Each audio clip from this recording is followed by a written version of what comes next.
Hello everyone, আসসালামু আলাইকুম। Education ডিকশনারির পক্ষ থেকে তোমাদের সবাইকে জানাচ্ছি শুভেচ্ছা।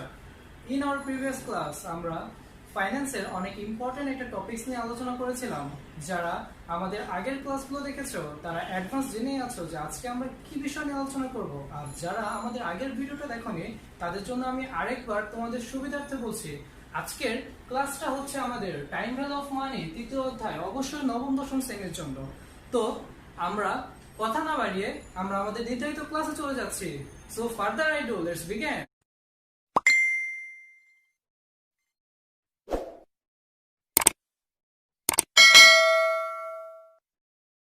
তো শিক্ষার্থী বন্ধুরা, তোমাদের সুবিধার্থে আমি আজকে আমার এই হোয়াইট বোর্ডে একটি সৃজনশীল লিখেছি। তো চলো আমরা এই সৃজনশীলটা সলভে যাই। তো সৃজনশীলটা এখানে কি বলা আছে? এখানে বলা আছে একটি কম্পিউটার ক্রয় করবার জন্য মিস্টার সাগরের 50,000 টাকা ঋণ নিতে হবে। মিস্টার সাগর বার্ষিক ভিত্তিতে ঋণের টাকা পরিশোধ করতে চায়। ব্যাংক থেকে ধার্যকৃত সুদের হার 24%। মিস্টার সাগর যদি 2 বছরে ঋণ পরিশোধ করতে চায় তবে কিস্তির পরিমাণ কত হবে? ওকে, এখানে আমি কয়েকটা লাইন তোমাদের সুবিধার্থে আন্ডারলাইন করছি। যেমন এখানে কয়েকটা কথা লেখা আছে, সেটা হচ্ছে মাসিক ভিত্তিতে, এবং এখানে লেখা আছে কিস্তির পরিমাণ। তো শিক্ষার্থী বন্ধুরা, তোমাদের সুবিধার জন্য আমি আবার আরেকটি কথা বলে নিচ্ছি। আমাদের প্রিভিয়াস যে ক্লাসটা ছিল সেই প্রিভিয়াস ক্লাসে আমরা প্রেজেন্ট ভ্যালু এবং ফিউচার ভ্যালু নিয়ে আলোচনা করেছিলাম, এবং আমরা বলেছিলাম যে আমাদের পরবর্তী যে ক্লাসটা থাকবে সেই পরবর্তী ক্লাসে আমরা মান্থ নিয়ে আলোচনা করব। তো অবশ্যই তোমরা এই সৃজনশীল দেখে বুঝতে পেরেছো যে এই অঙ্কে অবশ্যই আমরা মান্থ নিয়ে আলোচনা করব, কারণ এখানে মাসিক কথাটা দেখা আছে। তো এই সৃজনশীলটা করবার পূর্বে আমরা কিছু গুরুত্বপূর্ণ টিকা শিখে যাচ্ছি।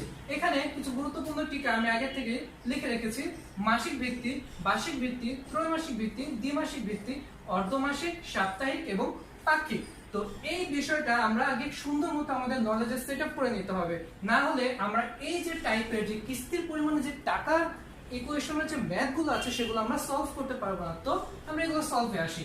এখানে মাসিক বলতে কি বোঝাচ্ছে? আমরা সবাই কিন্তু জানি যে 1 বছর সমান সমান 12 মাস হয়। তো এখানে আমরা অবশ্যই 12 লিখতেই পারি, এটা কোনো বড় বিষয় নয়। তো বার্ষিকের যায় আমরা কি বলি? 1 বছরে যদি 12 মাস হয় তাহলে 12 মাসে কি হয়? 1 বছর হয়। তাহলে অবশ্যই আমরা এখানে 1 লিখবো। তো ত্রৈমাসিক মানে কি? আমরা সবাই জানি ত্রয় মানে হচ্ছে 3। তো এবং সিম্পলি আমরা 12 কে যদি 3 দিয়ে ভাগ করি তাহলে আমাদের এখানে 4 হয়।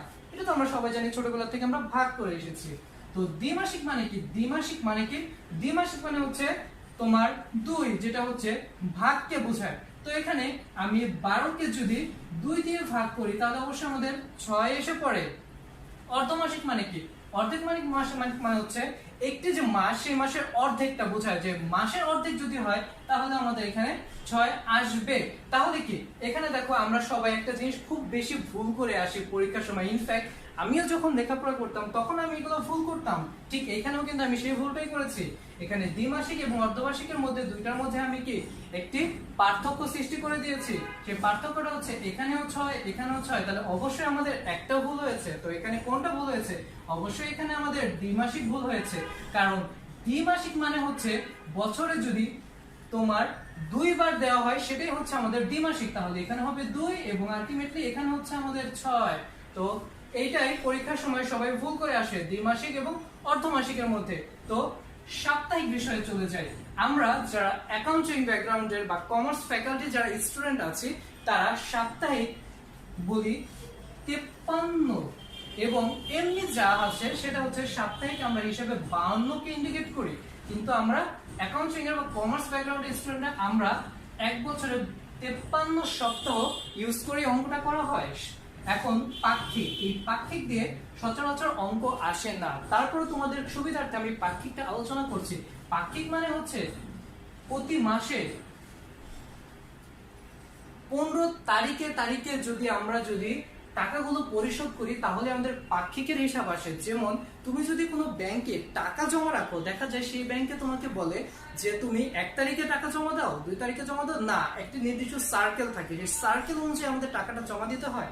তো আমাদের সার্কেল হিসাবে 15 তারিখ ধরা হয় পাক্ষিক হিসাবে। এই হচ্ছে আমাদের মান্থের যে ক্যালকুলেশনটা, সেই ক্যালকুলেশনটা অবশ্যই তোমরা এটা মাথায় রাখবে, না হলে কিন্তু এই অঙ্ক কখনোই হবে না। তো আমরা আমাদের সৃজনশীলে চলে আসি। তো এই অঙ্কে আমরা কি কি পাচ্ছি? এই অঙ্কে আমরা পাচ্ছি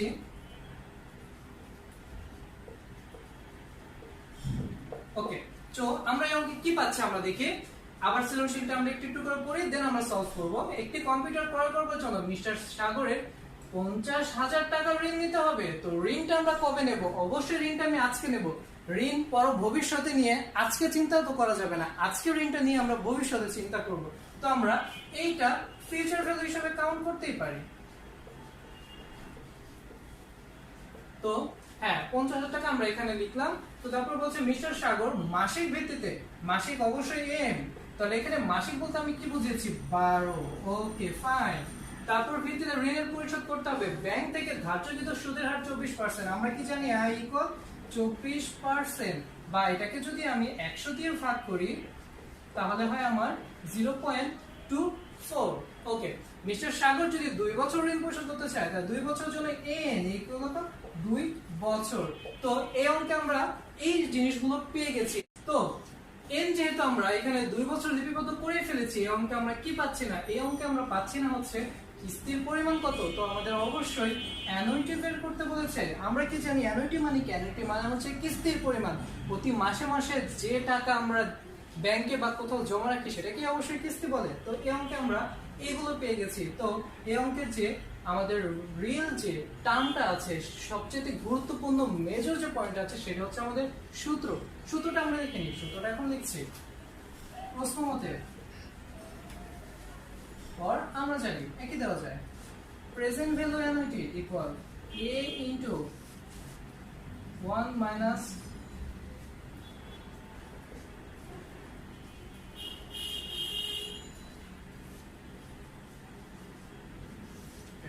তো শিক্ষার্থী বন্ধুরা, আমি তোমাদের আবার এই কথাটা রিপিট করছি, সেটা হচ্ছে যদি এই অঙ্কটা তোমরা বাংলা লিখতে চাও তাহলে এখানে সবকিছু বাংলা লিখতে হবে।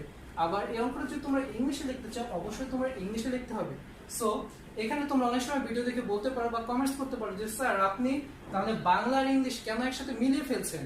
না, বাংলা ইংলিশটা আমি মিলিয়ে ফেলছি এই কারণ হচ্ছে এটা হচ্ছে একটু প্রবলেম হচ্ছে আমার জন্য। সেটা হচ্ছে আমি এই অঙ্কগুলো ইংলিশে করে কমফোর্টেবল ফিল করি। আমরা যখন লেখাপড়া করেছি অনার্স ব্যাকগ্রাউন্ডে ছিলাম তখন আমরা এগুলো ইংলিশে করতাম। দ্যাট মিনস অনেকগুলো বছর পার হয়ে গেছে, তার জন্য আমরা বাংলা এবং ইংলিশটা আমার মিলিয়ে যাচ্ছে।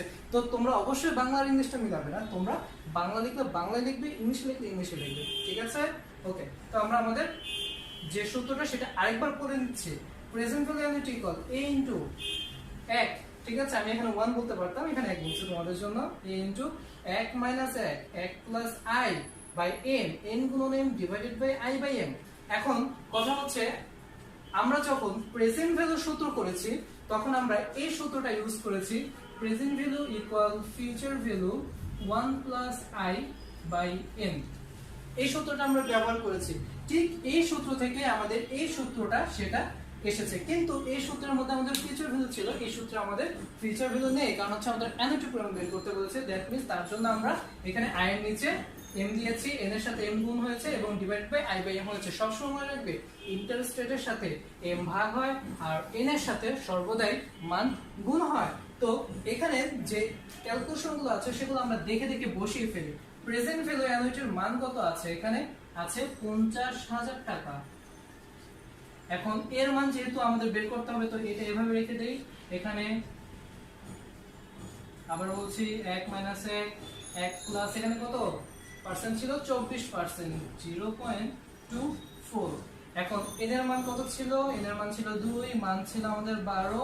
তো এখানে আবার ক্যালকুলেশন 0.2 ডিভাইডেড বাই 12। তো শিক্ষার্থী বন্ধুরা দেখো এখানে ভালো করে, এখানে আমি শুধুমাত্র মান বসিয়েছি। প্রেজেন্ট ভ্যালুর অ্যানুইটি মান ছিল 50,000, আয়ের মানটা দেওয়া নেই, 1 প্লাস i বাই n। এখানে m এর মানটা আমি এখানে বসাইনি, m এর মানটা হবে এখানে 12।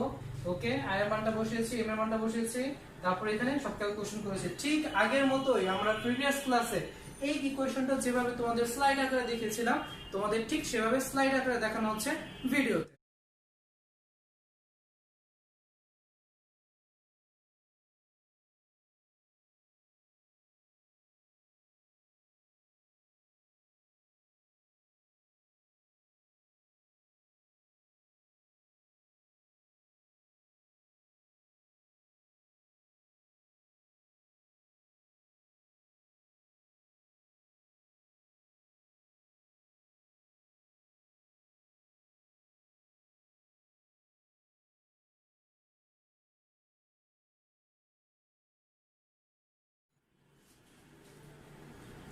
শিক্ষার্থী বন্ধুরা, এখানে আমরা অলরেডি তোমাদের দেখিয়ে ফেলেছি যে এটার মান কত এসেছে। তো এটার মান এসেছে হচ্ছে 2643 টাকা।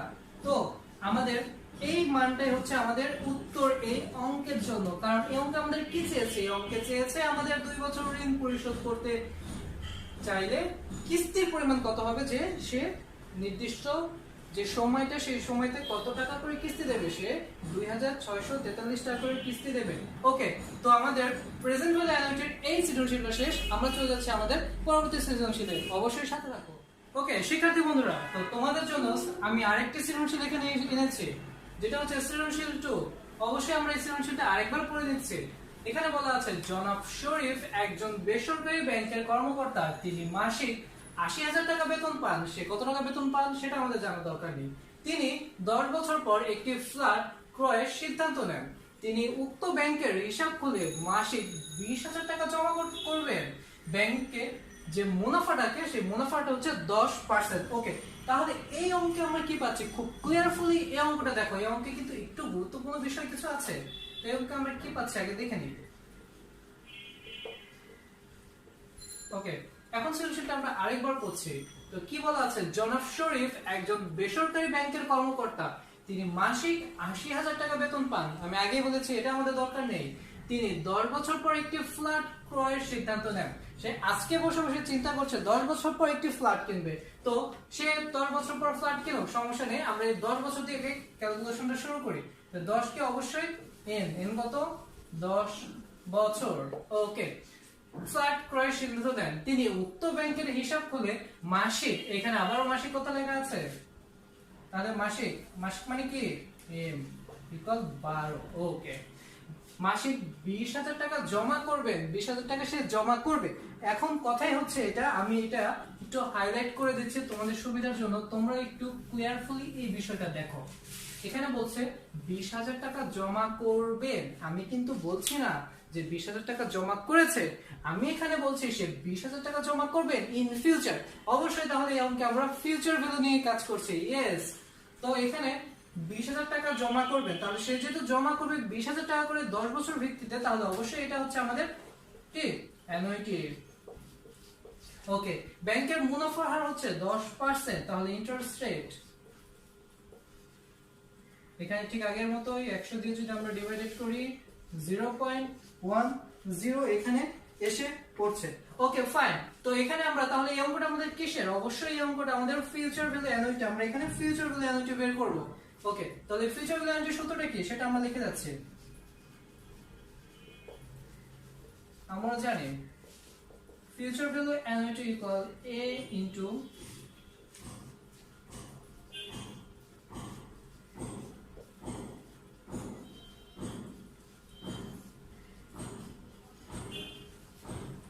এখানে একটা সূত্র লিখেছি, সূত্রটা ভালো করে তোমরা একটু দেখো। Future value annuity a into, আমি আবারও 2 টেস্ট লাগিয়ে দিচ্ছি, সেটা হচ্ছে আমার মধ্যে ইংলিশটা বের হয়ে যাচ্ছে। তো তোমরা আবার কিছু মনে করো না, তোমরা বাংলাতেই ইউজ করবা। Future value annuity equal a into 1 plus i by m, m গুণন m minus 1 divided by i by m, বাংলায় 1 যোগ i by m n into m minus 1 i by m। Okay, ঠিক আগের মতো আমরা এখানে আবার সূত্র তো বসালাম। এখন আমরা এটার ইকুয়েশন গুলো বসিয়ে দিচ্ছি। i এর মান কত? i না, সরি, এর মান কত? হ্যাঁ, 20,০০০ টাকা অ্যানুইটি।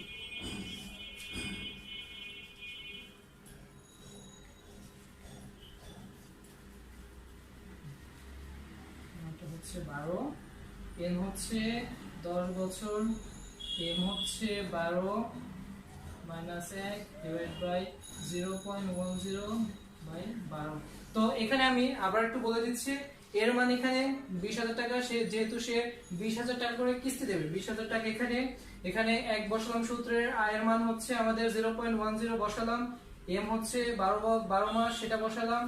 n হচ্ছে 10, m হচ্ছে 12, ঠিক আগের মতো। ইন্টারেস্ট হচ্ছে 10 আর হচ্ছে মান্থ হচ্ছে 12। ঠিক এটা যদি আমরা এখন ক্যালকুলেশন করি, তো ক্যালকুলেশনে আমাদের কি আসবে, কি উত্তরটা হবে, সেটা ঠিক আগের মতোই তোমাদের আবারও দেখা হচ্ছে স্লাইডে।